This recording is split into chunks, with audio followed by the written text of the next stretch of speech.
Hey, my name is Tammy, and in today's AccuQuilt translation video, I am going to be translating yet another block from Maggie Malone's 5500 Quilt Block Designs.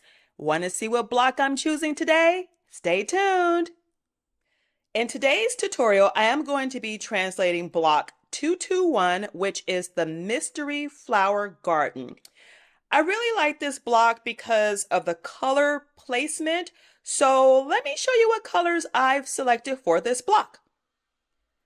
So I have what I like to call a wall of grunge.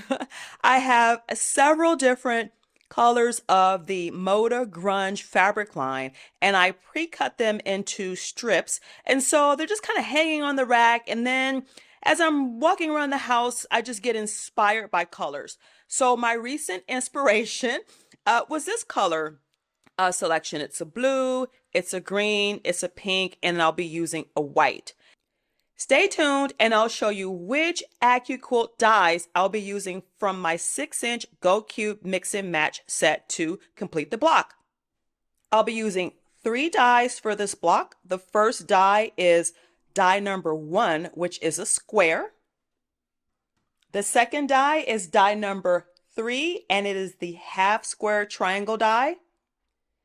And the third die is die number 4, which is the quarter square triangle die. I will show you what all of the pieces look like once I cut them out.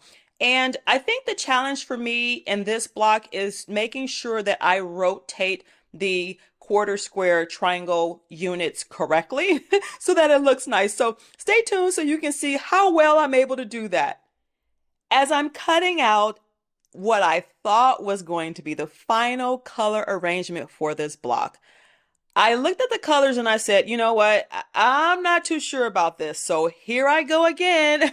I'm making 2 separate blocks so that I can see which one I like the best.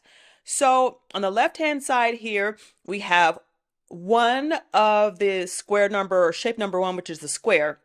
Right here, we have 4 half square triangles, and I used die number 3 to cut that out.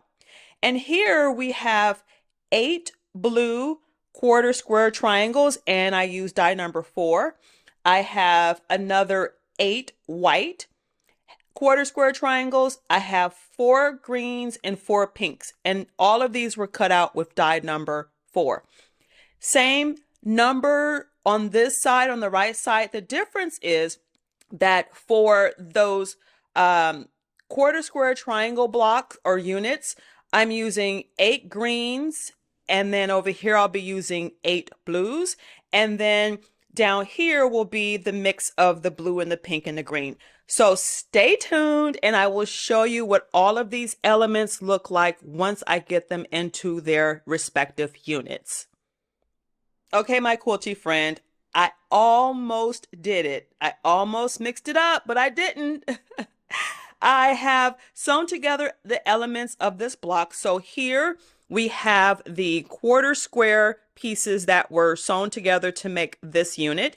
And then on this section here on either side, we have those quarter square triangles, 2 of them, to make a half triangle, and then the other half square triangle. So my next attempt or my next step is to arrange all of these units together so that I can complete the Mystery Flower Garden block. Stay tuned and I'll show you what it looks like. And then we can figure out which one we like. I'm still on the fence. I see the beginnings of how it's going to look, but until they're complete, I just won't know. So stay tuned so you can see what the completed blocks look like and let me know what you think.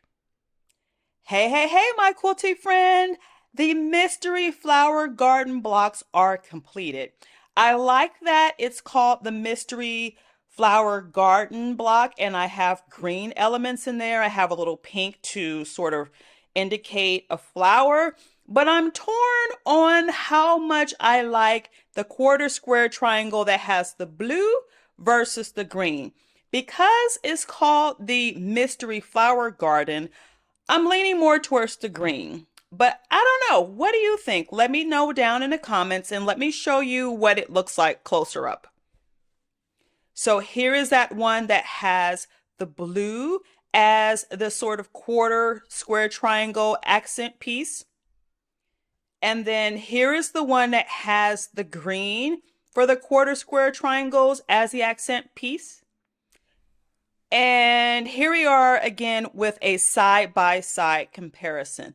I am so excited. I think I rotated everything correctly. And the other thing I wanted to talk to you about, my quilty friend, is when you are piecing together your units to make your block, if one of your units sewn together, if it's wonky, do you unstitch it and then restitch it again so that it's perfectly straight? Or do you just leave it alone like I did right here? And that's why this is curling up. Let me know down in the comments. Are you guys a perfectionist when it comes to making sure everything lines up? Or are you like me and you're like, let me just get this done and move on? Thank you so much for joining me today, and I will see you in the next video. Cheers.